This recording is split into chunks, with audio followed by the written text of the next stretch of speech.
이솝의 우화 중에 이런 이야기가 있습니다. 고양이 두 마리가 고기 한 덩어리를 얻게 됐습니다. 그 전까지는 둘이 서로 친구였는데 고기 한 덩어리가 주어지자 다툼이 시작됐습니다. 서로 많이 먹겠다는 것이죠. 그때 지나가던 원숭이가 자기가 재판관이 돼주겠다고 제안을 했습니다. 원숭이는 고기 덩어리를 둘로 잘라서 하나씩 나누어 주었습니다. 그런데 그게 자로 잰 듯이 똑같을 수가 있겠습니까? 그랬더니 좀 작은 것을 받은 고양이가 왜 제 것은 더 크냐 이렇게 불평을 했습니다. 그자 원숭이가 그럼 공평하게 해주마 그러고 큰 덩어리를 한 입 잘라 먹었어요. 그랬더니 이쪽 고양이가 또 이제는 내 것이 더 작다 불평을 합니다. 그러자 원숭이가 또 다른 쪽 고기를 한 입 먹었어요. 이렇게 몇 번을 반복하니 어떻게 되겠어요? 결국 원숭이만 배부르게 먹고 고양이들은 싸우느라고 자신들의 소유마저 다 빼앗기게 되는 어리석음을 범하게 된 것입니다. 이것이 고양이 사회에서만 일어나는 현상일까요? 아닙니다. 우리 인간 사회에서도 흔히 볼 수 있는 티피컬한 현상입니다. 재산 분쟁 때문에, 권력 분쟁 때문에 깨어지고 아파하는 사람들이 많지 않습니까? 작은 이익 관계 때문에 친구 관계가 깨어지고 가족들이 서로 원수가 되는 애들도 흔히 볼 수가 있습니다. 이와 같은 것보다 더 두렵고 안타까운 사실은 하나님의 교회 안에서도 동일한 현상이 일어나는 것을 볼 때가 많습니다. 서로 누가 크냐 누가 작으냐를 가지고 다투기도 하고 헤게모니 때문에 서로 다투다가 깨어지기도 하는 예들을 흔히 볼 수가 있습니다. 그리스도의 피로 세워진 교회인데 어떻게 교회 안에 분쟁이 일어나며 다툼이 일어나는 것일까요? 여기에 대한 대답을 한마디로 내리긴 쉽지 않지만 근본적으로는 우리가 가진 죄성 때문이라고 생각합니다. 예수는 믿었지만 아직도 남아있는 우리의 옛 속성, 옛 네이처가 우리 마음 가운데 있어서 서로의 주장을 하다 보니까 관계가 깨어지는 것입니다. 크리스천이라는 이름은 가졌지만 자아중심적인 생각의 틀이 결국 관계를 깨뜨리고 공동체를 분열시켜서 분쟁의 아픔을 가져오게 하는 것입니다.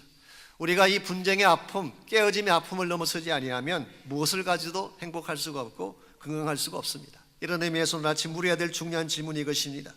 어떻게 하면 우리 인간 사회에서 항상 일어나게 되는 이 분열이라는 아픔을 넘어서서 그리스도 안에서 참된 하나님의 축복을 이룰 수가 있을지 오늘 함께 읽은 본문을 통해서 이것을 함께 나누어 보려고 합니다. 오늘 같이 읽은 본문에 보시면 심지어 사도 바울이 직접 개척해 세웠던 고린도 교회 안에도 당파와 분열이 존재했다는 사실을 소개해 주고 있습니다. 11절 말씀 보겠습니다. 내 형제들아 글로의 지편으로 너희에 대한 말이 내게 들리니 곧 너희 가운데 분쟁이 있다는 것이라고 했습니다. 여기에 등장하는 글로에라는 분이 누군지는 정확하지 않습니다. 그러나 이름이 헬라 여자의 이름이기 때문에 아마도 여성분이 아닌가 그렇게 짐작할 수가 있습니다. 이 클로에라는 여기서 나온 동일한 그 단어를 가지고 파리의 아주 럭셔리 패션 브랜드 이름이 나오게 되어 있죠. 클로이라고 해서 여성 제품을 만드는 회사, 옷도 만들고 핸드백도 만들고 구두도 만드는, 아마 여자분들은 잘 아실 것입니다. 이 클로에, 이것은 불란스식 이름이 아니라 사실은 헬라 이름입니다. 블루밍이라고 하는 꽃을 피운다, 번성한다는 뜻을 가지고 있습니다. 아마도 고린도 교회 안에 사도 바울이 사역하는 동안에 그 교회를 잘 섬겼던 영향력 있는 여자분이 아닌가 생각합니다. 그런데 바울이 고린도를 떠나서 에베소로 가 있는 동안에 아마 그 교회 안에 분쟁이 일어난 것입니다. 문제가 생긴 것입니다. 이 사실을 글로에 집안에 있는 사람들을 그 바울에게 보내서 그 소식을 알리게 되고 이것이 사실은 고린도 전서를 기록하게 된 동기 중에 하나였습니다. 12절 말씀 보시면은 그 분쟁이 어떤 것인지 구체적인 내용이 나열되어 있습니다. 12절 내가 이것을 말하거니와 너희가 각각 이르되 나는 바울에게, 나는 아볼로에게, 나는 게바에게, 나는 그리스도에게 속한 자라 한다는 것이라고 했어요. 여기 보면 4개의 당파가 소개되어 있습니다. 첫 번째가 바울파입니다. 확실치는 않지만 아마도 이것은 이방인들로 구성된 사람들이 아닐까. 젠타일 파리, 바울이 주로 이방인들을 상대로 복음을 많이 전했고 이방인들이 기뻐할 자유의 복음을 많이 선포했기 때문에 아마도 바울파에 속한 사람들은 이방인들일 확률이 많습니다. 어떤 분들은 교회 개척 목사님파, 소위 말하는 원로 목사님파가 아닌가 그렇게 해석하는 분도 있긴 합니다. 두 번째로 아볼로라는 사람은 사도 바울의 후임자입니다. 이 아볼로는 사도행전 18장에 보게 되면 알렉산드리아 출신으로서 공부를 많이 한 학자로 소개가 되어 있습니다. 소위 말해서 인텔렉츄얼한 사람, 공부를 많이 하고 수사학의 전문가, 그리고 언변이 뛰어났던 사람이 바로 아볼로였습니다. 그래서 아볼로는 바울의 후임자가 되었기 때문에 혹자는 바울과 아볼로 사이에 원로 목사와 후임 목사의 갈등 문제가 있는 게 아닌가 설명하지만 제 생각은 그것은 아닌 것 같습니다. 세 번째로 게바라고 하는 사람은, 게바는 누구 이름이죠? 베드로가 게바입니다. 그러므로 이 게바파에 속한 사람은 유대인들일 확률이 많습니다. Jewish people들, 유대인 사람들. 그리고 네 번째, 그리스도파에 속한 사람들. 이 사람들은 누군지 사실은 정확히 모릅니다. 어떤 성경학자는 신비주의자들이 아닐까 그렇게 말하기도 하고, 어떤 성경학자는 영성주의자들이다 그렇게 설명하기도 합니다만은, 또 어떤 사람들은 아마도 자신들만 옳다고 주장하는 self-righteous party, 자기들만 옳다고 외치는 사람들이 이 무리들이 아닐까 그렇게 설명하기도 합니다. 쉽게 표현하면 이런 것입니다. 너희들은 바울이니 아볼로니 게바니 사람 따라다니는데 우리는 예수님 따라다닌다, 우리는 그리스도파다 그렇게 주장하는 사람들이 maybe 그리스도파일 가능성은 있습니다. 여러분 생각에 이 네 가지 당파 중에 누가 옳다고 생각하십니까? 어느 당파가 가장 합당하다고 생각하세요? 어떤 분들은 이왕이면 그리스도에 속하는 게 좋지 않을까 그렇게 생각하는 분이 계실지 모르지만, 오늘 성경을 기록한 사도 바울은 다 틀렸다 그렇게 말하고 있습니다. 어느 당파에 속했든지 여기에 소개된 네 당파는 다 틀렸다. 이유가 뭔지 아십니까? 그들이 뭐라고 이름을 붙이건, 그들이 내세운 명분이 어떠한 것이든 그리스도의 몸인 교회를 깨고 나누는 것은 잘못된 일이기 때문에 그렇습니다. 아무리 명분을 좋게 내세우고 아무리 유명한 사람들의 이름을 덜먹여도 그리스도의 몸을 깨뜨리고 나누는 것은 잘못이다. 그랬기 때문에 13절 보시면은 바울은 이렇게 반문을 하고 있습니다. 그리스도께서 어찌 나누었느냐? 이제 Christ divided? 그리스도께서 어떻게 나누어졌느냐? 예수 그리스도의 몸은 하나입니다. 근데 만일 그 몸이 나누어지게 된다면 그 찢어지는 아픔이 어떻겠느냐, 그런 반문이에요. 오늘 우리는 가끔 사람들을 따라서, 우리 개인의 명분을 따라서 그리스도 몸을 찢는 경우가 가끔 있습니다만은, 이것은 예수님 자신을 아프게 하는 길이기 때문에 해서는 안 될 일인 것입니다. 예수님께서 십자가에서 자기 몸을 찢어주신 이유는 우리 모두가 하나 되라고 하신 것인데, 우리가 만일 다시 그 몸을 찢게 된다면 주님 아픔의 깊이가 얼마나 더 깊어지겠어요. 이런 의미에서 분열이나 깨어지면 주님의 마음을 아프게 하는 것입니다. 주님 마음은 아프게 하는 것이 아니라 결과적으로 우리의 삶도 아프게 하는 것이 분열의 이슈입니다. 오늘날 우리가 겪고 있는 여러 가지 많은 문제 가운데에 경제적인 어려움이나 환경적인 어려움, 이와 같은 문제들은 힘은 들지만 우리를 아프게 하는 것은 아닐 수가 있어요. 그런데 사랑했던 사람과의 깨어짐, 함께 살아갔던 사람들과의 나누어짐, 이것이 가져오는 아픔은 무엇과 비교할 수 없는 더 깊은 아픔이 되는 것입니다. 이런 의미에서 우리의 가정이든 부부관계이든 심지어 교회 공동체에 대한 케이스는 이 깨어짐의 문제를 잘 다루어야 하고 이 문제를 넘어가야 하는 것입니다. 어떻게 하면 이 분열의 문제를 넘어가서 하나님이 기뻐하시는 참된 하나됨을 이룰 수 있을지, 오늘 본문에 보시면은 이 깨어짐에 대한 사도 바울의 세 가지 치유책이 오늘 본문에 소개가 되어 있습니다. 첫 번째로 하나됨을 이루려면 마음의 조율이 필요합니다. 이 조율이라는 말은 adjustment, 내 마음을 adjust하고 조율시켜서 함께 맞추는 것입니다. 10절 말씀 보십시오. 사도 바울이 우리에게 소개하는 이 나누어짐에 대한 첫 번째 치유책이 어떻게 소개되어 있는지, 10절, 형제들아 내가 우리 주 예수 그리스도의 이름으로 너희를 권하노니 모두가 같은 말을 하고 너희 가운데 분쟁이 없이 같은 마음과 같은 뜻으로 온전히 합하라고 했습니다. 여기서 바울은 세 가지를 주문하죠. 같은 말을 해라, speak the same thing, 같은 말을 해라, 같은 마음을 가져라, be of one mind, 생각을 같이 하고 마음을 일치시키라, 그런 뜻입니다. 같은 뜻을 가져라, 이 같은 뜻으로 번역한 이 헬라 말이 그노메란 단어, 사실은 판단이란 뜻입니다. 많은 영어 성경들이 judgment, the same judgment 혹은 the same decision 그렇게 번역한 이유가 이 말이 의미하는 바가 판단이란 뜻이기 때문에 그렇습니다. 같은 말을 하고 같은 마음을 가지고 같은 판단을 하는 것, 이게 쉬운 일일까요? 말은 쉽지만 실제로는 쉽지 않습니다.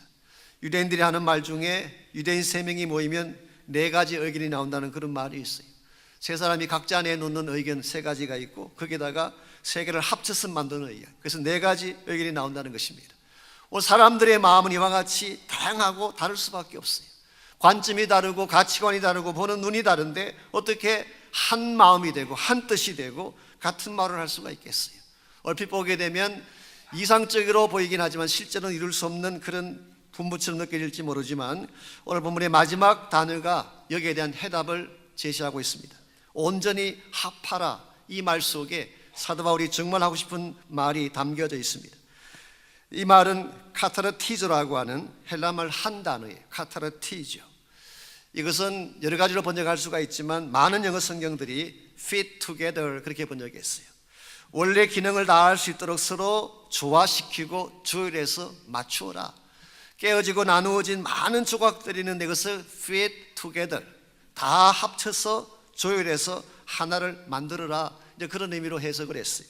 어떤 영어 번역은 knit together, 이 KNIT, 이것은 거물을 엮어서 온전하게 만들라, 그렇게 본 것입니다. 실제로 복음서에 보게 되면, 특별히 마가복음 1장 19절 같은 데 보게 되면 예수님의 제자들이 새벽에 배에서 내려서 거물을 깁는다는 말씀이 나와요. 그때 거물을 깁는다, 그 단어가 오늘 본문에 사용된 카타르티조라는 똑같은 단어가 사용됐어요. 그래서 mending the net, 이 그물이라고 하는 것이 바다에 던지다 보면 바위에 끓기기도 하고 해초에 걸려서 그물이 찢어지거나 상할 때가 있지 않습니까?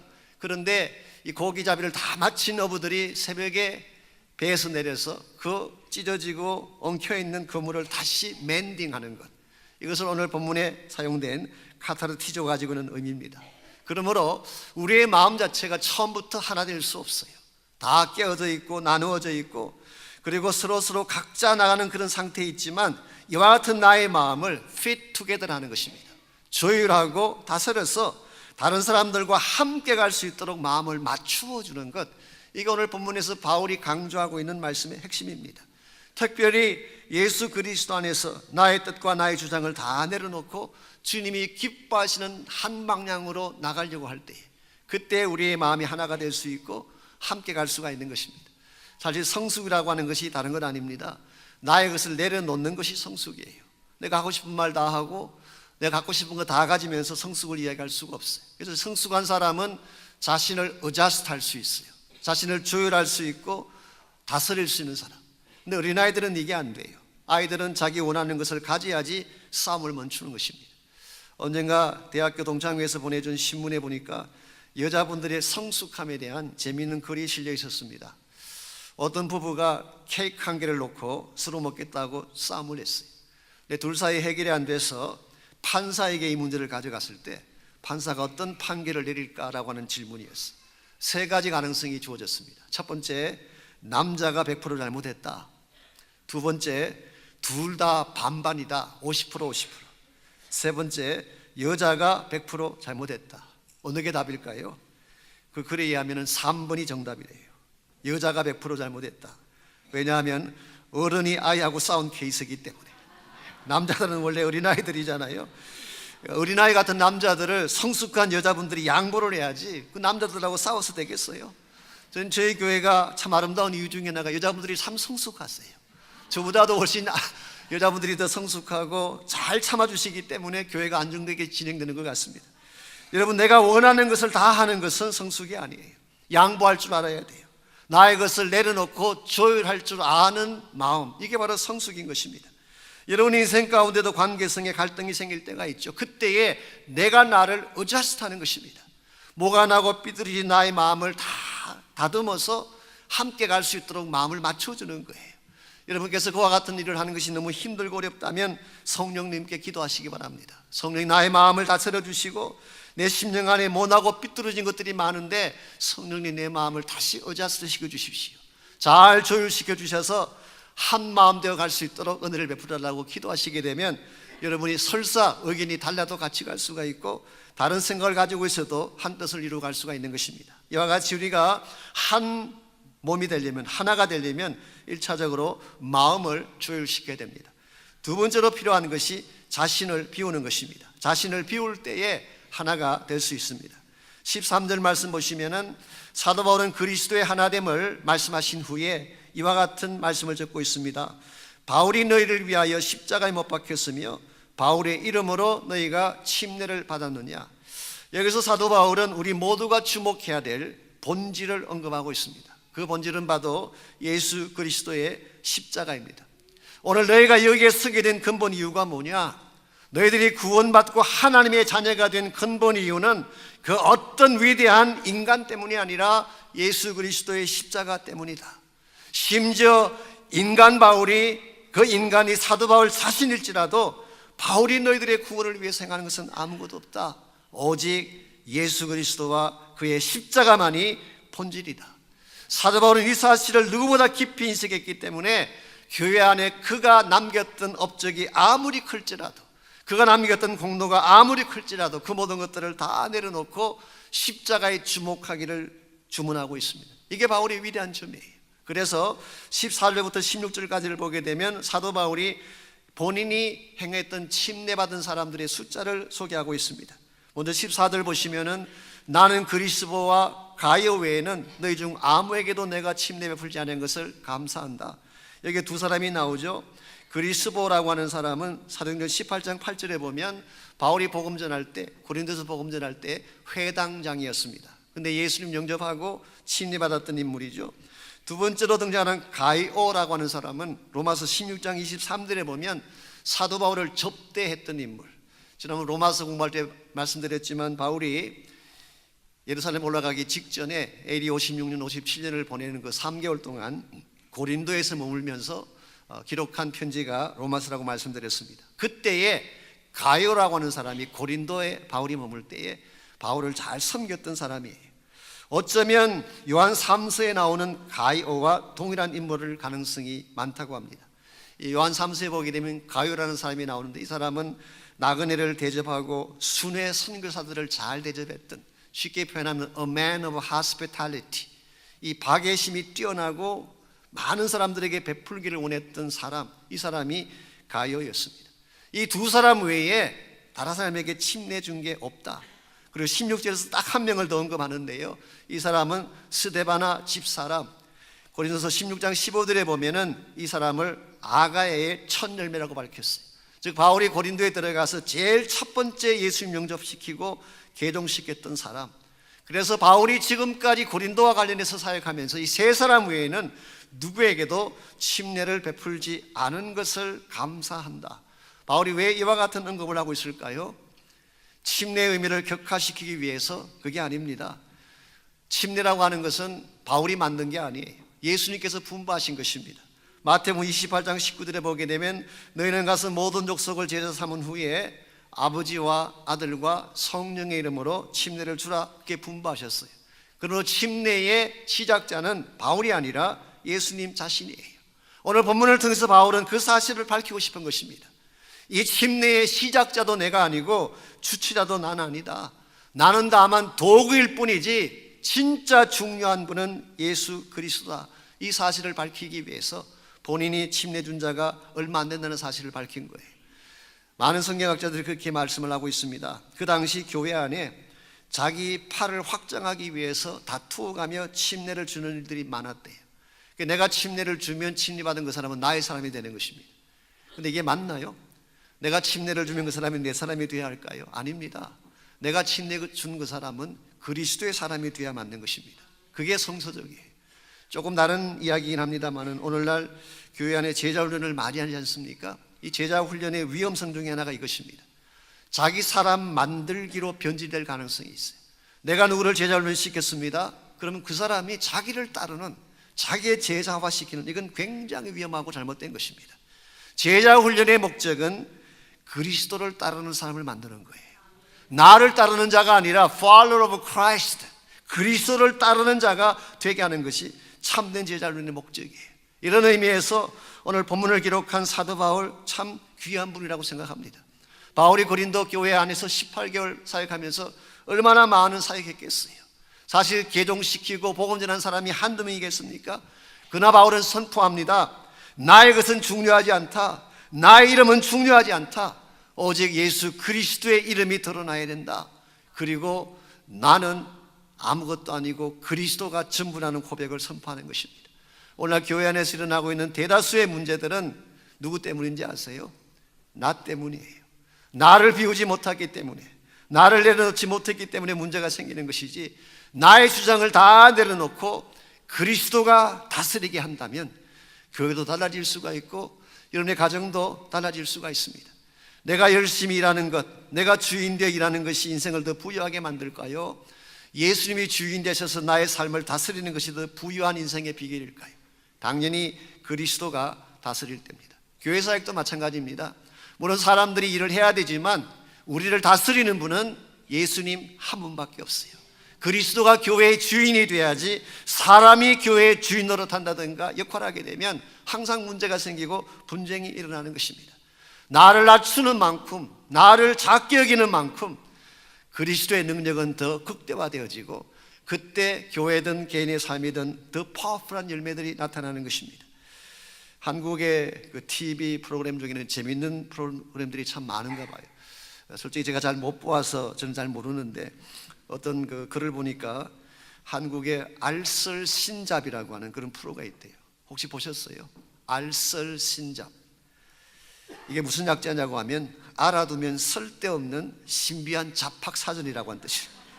그래서 별로 중요하지 않게 보이는 많은 잡다한 일들을 가지고 와서 이렇게 소개하는 그런 프로그램. 근데 한번은 그 프로그램에 물리학자 한 분이 나오셔서 이런 질문을 던졌습니다. 야구공을 빛의 속도로 던지면 어떻게 될까라는 질문을 던졌어요. 여러분, 야구공을 빛의 속도로 던지게 되면 그것을 만일 배트가 치게 된다면 어떤 현상이 벌어질까요? 배트에 맞는 순간 핵폭발이 일어난대요. 핵폭발이. 야구공이 바다에 맞는 순간 이 질량의 변화가 에너지로 나타나기 때문에 그 에너지가 핵폭발하는 만큼의 큰 에너지래요. 뭐 전 잘 모르지만 아인슈타인의 방정식이 보게 되면 특수상대 이론 E equals mc 제곱이라는 그런 방식이 있죠. m이 질량입니다. 그리고 c가 빛의 속도예요. 빛의 속도의 제곱. 사실 질량의 크기는 중요하지 않아요. 빛의 속도가 워낙 세기 때문에 질량이 아무리 작아도 빛의 제곱 속도가 부딪히게 되면 핵폭발과 똑같은 현상이 벌어진대요. 그래서 성경에서 겨자씨만한 믿음만 있어도 산을 옮긴다는 말이 그런 뜻이에요. 우리 믿음 가진 그 작을지라도 거기에 하나님의 능력이 임하면 핵폭탄 같은 역사가 일어나서 산도 옮기고 바다도 갈라놓는, 이게 바로 성경이 말하고 있는 신앙의 원리예요. 내가 커지는 게 중요한 게 아닙니다. 빛의 속도를 가지신 하나님의 능력이 중요한 거예요. 저희 교회에 만일 하나님이 임재하시고 능력을 베풀어 주시고 주인같이 역사하기 시작한다면 우리가 할 수 없는 수많은 기적들을 행할 수 있어요.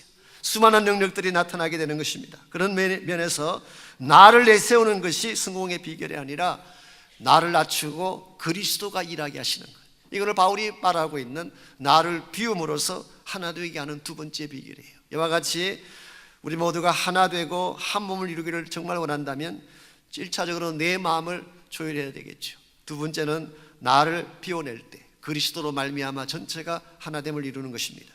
또 한 가지 필요한 것이 있다면 더 높은 가치관을 가졌을 때, 우리 모두가 더 높은 차원의 하나님이 나를 부르신 더 높은 차원의 부르심과 가치관을 가졌을 때, 그때 우리는 하나됨을 이룰 수가 있습니다. 17절 말씀 보시게 되면 사도 바울은 자신이 무엇을 위해 부름받았는지 그 이유를 분명하게 밝히고 있습니다. 그리스도께서 나를 보내심은 침례를 베풀게 하려 하심이 아니요 오직 뭐라고 했어요? 복음을 전하게 하려 하십니다. Christ did not send me to baptize but to preach the gospel. 예수님께서 나를 보내신 이유는 침례를 베풀게 하심이 아니라 그리스도의 복음을 전하게 하려 하십니다. 여기서 침례 주는 것이 필요 없다 그 뜻이 아니라 침례는 결과적인 거예요. 사도 바울 사역의 프라이어리티, 사도 바울 사역의 가장 핵심은 그리스도의 복음을 전하는 거예요. 그리스도의 복음을 전한 결과가 침례를 주는 것이지 침례가 그리스도의 복음보다 앞서가면 안 되는 것입니다. 이런 의미에서 사도 바울의 메시지는 다음과 같습니다. 내가 고린도 교회 안에 침례를 준 사람이 얼마나 많으냐, 고린도 교회 안에 나의 헤게모니가 얼마나 크냐, 이게 중요한 것이 아니라 그 예수 그리스도의 복음을 내가 어떻게 전가하느냐, 그리스도의 복음을 위하여 내가 어떻게 쓰임하느냐가 더 중요하다. 이것이 내가 부름받은 목적이요, 내 인생의 최대 가치다라고 선포하고 있는 장면이에요. 오늘 여러분과 제 삶 속에 이것이 분명해지면 교회 안에 문제가 일어나도 그 문제를 넘어설 수가 있어요. 진짜 가치를 발견하고 나면, 나의 모든 생명을 바쳐도 아깝지 아니할 절대적인 차원의 가치를 발견하고 나면 나머지 모든 것들은 다 사소하게 보일 수 있다는 뜻이에요. 사실 교회 안이든 인간 사회든 항상 문제는 있지 않습니까? 문제 없는 인생은 없어요. 여러분이 만일 문제를 쫓아다니게 된다면 끝이 없습니다. 아무리 쫓아다녀도 문제는 풀리지 않아요. 그래서 여러분에게 주어진 현실적인 문제를 쫓아가기보다 하나님이 여러분과 저에게 보여주신 더 높은 차원의 콜링을 보는 것입니다. 우리가 정말 해야 될 진정한 가치를 보게 되면 문제라고 여겨졌던 모든 것들이, 아웅다웅하며 다투었던 모든 것들이 실제로는 넌 이슈가 되는 것을 발견하게 되고 참 가치인 복음을 위해 달려갈 수가 있다는 것입니다. 이것이 사도 바울이를 그 숱한 고난과 역경에도 불구하고 끝까지 달려가게 했던 이유이고, 바울이 무슨 일을 하든지 감사하고 감격하며 기쁨 가운데 그의 사명을 이루었던 이유이기도 합니다. 하나님이 여러분과 저를 부르신 목적이 뭘까요? 이 땅에서 내가 조금 더 잘 먹고 잘 사는 것, 조금 더 인기가 있고 사람들에게 박수 받는 것, 이것이 하나님 우리를 부르신 목적일까요? 아닙니다. 복음 위에 불러주신 거예요. 하나님의 나라를 위해 여러분과 저를 불러주신 거예요. 이 사실을 바로 깨닫고 내 인생의 절대 가치가 복음이라는 사실을 알고 하나님 나라의 비전을 위해서 나를 드리게 되면 일상사회에서 일어나는 잡다한 많은 문제들 다 넘어갈 수가 있고, 그것 때문에 상처받지 않고 오히려 그것을 정복하고 넘어가는 것이 가능하다는 뜻이에요. 제가 지난 주간 잠깐 한국을 다녀왔습니다. 5일 동안 깜짝 방문을 하고 왔기 때문에 아마 모르실 거예요. 여러분 모르셨죠? 아마 대다수는 모르셨을 텐데요. 짧은 시간이지만 제가 글로벌 얼라이언스라고 하는 선교 대회에 참석을 하고 왔습니다. 한 3,500명 들어가는 큰 오디토리움인데 입추의 여지가 없도록, 그야말로 복도까지 사람들이 꽉 찰 정도로 많은 분들이 오셨어요. 그 중에 약 1,000명 정도가 외국에서 오신 목회자들 혹은 선교사님들이었는데요. 물론 저도 그 자리에서 말씀을 전할 기회를 가졌지만 이 각국에서 오신 사역자님들이 선교, 복음, 간증을 하는데 정말 개인적으로 굉장한 도전이 됐습니다. 오늘 한국 교회가 침체됐다, 뭐 복음의 부흥기가 끝났다 그런 이야기를 하지만요, 한국 바깥으로 나가면 outside of Korea, 한국 바깥으로 나가게 되면 하나님께서 지금 엄청난 복음 일을 하고 계세요. 동남아시아 지역, 말레이시아니, 인도니, 중앙아시아, 카자흐스탄이니, 뭐 중동 지역, 이집트니, 터키니, 시리아니 엄청난 부흥 역사들이 일어나고 있어요. 우리는 그 사실에 관심을 갖지 않기 때문에 작은 문제에 얽매여 살면서 누가 크냐 낮으냐 때문에 싸우고 다투는데요, 진짜 하나님이 하시는 일을 보고 나면 우리가 지금 하는 일이 얼마나 사소한 일인가를 알 수 있어요. 이번 그 집회에 이집트에서 오신 목사님, 에합 나가라는 목사님이 첫째 날 저녁 시간에 간증해 주셨는데 그분이 그렇게 말씀하셨어요. 몇 년 전까지만 하더라도 이집트에서 크리스찬 박해가 굉장히 심했대요. 지난 10년 사이에 1,000명 이상이 순교를 했다. 실제로 사진을 보여주시는데 오렌지 컬러 옷을 입고 참수당하는 크리스찬들의 모습, 정말 끔찍할 정도의 그런 모습을 저희들이 봤어요. 이와 같은 상황에도 불구하고 이분이 몇 년 전에 교회를 개척했습니다. 근데 교회를 개척했으면 교회당에 뭘 붙여야 될까요? 십자가를 달아야 되지 않겠습니까? 근데 십자가를 달려면 반드시 정부 당국의 허락을 받아야 돼요. 허락을 받으라, 그 말은 다른 말로 표현하면 실제는 안 된다 그런 뜻이에요. 그래서 이 에합 목사님은 정부 허락받지 않고 2개의 십자가를 달았습니다. 그랬더니 정보부에서 연락이 왔습니다. 6시간 안에 그건 내리라고 했어요. 안 내리면 큰일 난다. 자, 이 목사님이 그것을 내렸을까요? 안 내렸을까요? 안 내렸어요. 오히려 3개를 더 달았대요. 그랬더니 머리 끝까지 화가 난 이 정보부에서 이분을 소환했습니다. 근데 그 다음날 가야 되는데 갈 수 없었던 이유가 한 가지 있습니다. 바로 그 다음날이 자기 결혼식이었대요. 그래서 결혼식이 다 끝난 후에 8일 후에 정보부에 출두를 했습니다. 그랬더니 정보부 직원이 종이 한 장을 주면서 읽어보라 그랬어요. 뭐 많은 내용이 적혀 있는데 한마디로 요약하면 이런 것입니다. 넌 끝났다. 넌 여기서 절대 못 나간다, 이제 그런 메시지를 담은 종이었습니다. 이 상황을 알게 된 교회 성도들이 전심을 다해 기도하기 시작했어요. 마치 초대교회에서 베드로가 감옥에 갔을 때에 온 교회가 베드로를 위해 중보기도한 것처럼 전심을 다해 기도하기 시작했어요. 여기에 힘을 얻은 이해한 목사님이 그 정보부 직원에게 담대하게 이런 요청을 했습니다. 사실은 제가 결혼한 지 8일밖에 안 됐는데요, 혹시 결혼 선물로 저에게 선물 한 가지 줄 수가 없느냐고. 사실 말도 안 되는 이야기죠. 지금 잡혀 죽게 된 사람이 무슨 선물 이야기할 수 있겠어요. 실제로는 말도 안 되는 그런 이야기인데도 불구하고 아마 뒤에서 많은 분들이 기도한 탓이라고 생각합니다만은 그 정보부 직원이 몇 분 동안 침묵하더니 뜻밖에도 뭘 원하냐고 물었어요. 그래서 이분이 글쎄 그걸 제가 직접 말씀드릴 수는 없고 알아서 해주십시오. 그랬더니 그 정보 직원이 방금 적었던 그 종이를 다 찢어버렸어요. 그리고 그냥 가라고. 그러면서 한 가지 더 말하기를, 너가 달았던 5개의 십자가가 선물이다. 그래서 이분이 십자가 5개를 달고 아무런 화 입지 않고, 그분이 그때부터 그 교회가 부흥하기 시작하는데요, 엄청난 역사들이 일어나기 시작하고 지난 8년 동안 15,000명이 비전 스쿨을 마쳤어요. 매 6개월마다 250명이 숄텀 미셔너리로 바깥에 나가서 사역을 하고, 지금 현재 20명의 풀타임 선교사들이 이집트 바깥에서, 시리아니, 터키니 그 지역에서 사역을 감당하고 있다고 합니다. 사랑하는 성도 여러분, 하나님 지금도 일하고 계세요. 우리가 안에서 우리끼리만 보고 있기 때문에 몰라서 그렇지, 하나님이 지금도 세계 곳곳에서 복음의 새 운동을 일으키고 계십니다. 우리의 모든 관심사가, 우리의 모든 포커스가 여기에 맞춰지게 될 때에 교회가 진실로 하나가 되고 바르게 되는 것입니다. 사람들의 니들을 따라 움직일 수 없습니다. 우리의 만족을 따라 교회가 진행될 수 없어요. 이 교회를 세우신 하나님의 목적, 하나님의 뜻을 따라 우리 모두가 순종하게 될 때에, 십자가의 복음으로 돌아가고 본질로 돌아갈 때에 교회 안에 설사 문제가 있을지라도 문제를 넘어서서 하나님 사이의 뜻을 이룰 수가 있는 것입니다. 혹시 여러분 인생 가운데 아직도 문제에 붙들려서 고통 가운데 사는 분이 혹시 계신다면 하나님의 더 큰 가치의 부르심을 꼭 보시기 바랍니다. Higher calling, 위에서 부르신 복음을 향한 부르심을 바라보시고 그 부르심 앞에 순종해서 달려나가시기를 바랍니다. 그때에 내가 생각했던 문제라고 생각했던 모든 것들은 다 지나가게 되고 하나님의 영광된 열매만이 우리 인생 가운데 주어질 수가 있습니다. 이 시간 같이 한번 기도하면 좋겠는데요, 사실 지나고 나면 아무것도 아닐 이해관계에 여러분의 인생을 건다든가 그것 때문에 상처받을 이유가 전혀 없습니다. 이 땅에 있는 모든 것들은 다 지나가는 것입니다. 남을 것이 아무것도 없어요. 정말 영원한 것은 오직 한 가지, 복음밖에 없는데 이 복음에 나의 모든 것을 걸게 해달라고 기도하시고, 복음의 부르심을 향해 전심을 다해 나아갈 수 있도록 믿음 달라고 기도하시고, 나의 남은 생애가 사람들을 기쁘게 하는 생애가 아니라 오직 예수 그리스도를 기쁘게 하고 주님의 뜻을 감당해 드리는 데 쓰임받는 인생이 될 수 있도록 여러분 기도하시기를 바랍니다. 여러분 마음속에 아직도 여러분 자아로 가득 차 있다면, 나의 이기심과 나의 탐욕으로 가득 찬 마음이 혹시 있다면 성령님께 기도하시기 바랍니다.